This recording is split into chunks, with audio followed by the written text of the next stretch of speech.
In 1961, a psychologist at Yale University conducted an experiment on obedience to authority figures. This experiment would become one of the most notable and widely discussed psychological studies. This is Rethinking Milgram. With the experiment being so widely known, it is bound to face criticism. A writer at York St. John University by the name of Stephen Gibson decided that we should analyze the experiment through modern-day understanding. The Milgram experiment was created so that we could understand how people can partake in acts deemed inhumane and morally wrong, such as German soldiers during the Holocaust.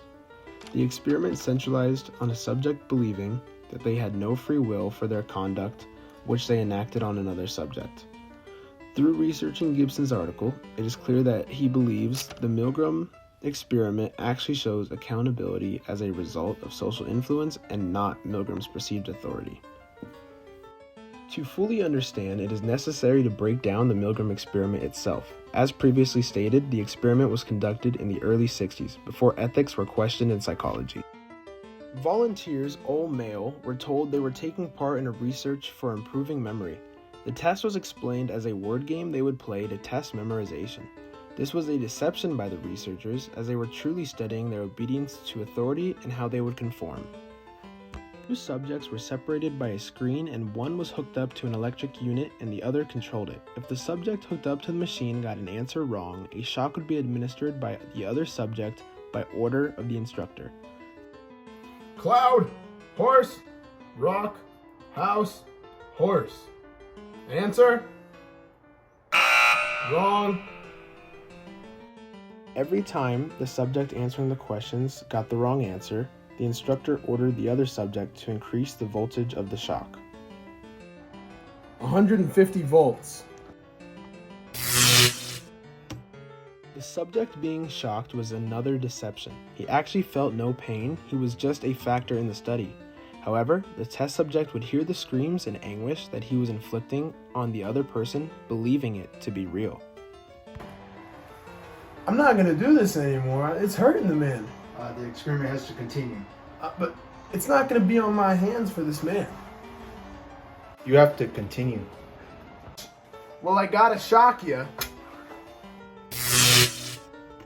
I mean, you can hear the guy. I'm not. He can't go on. He just said, I'm not doing it anymore.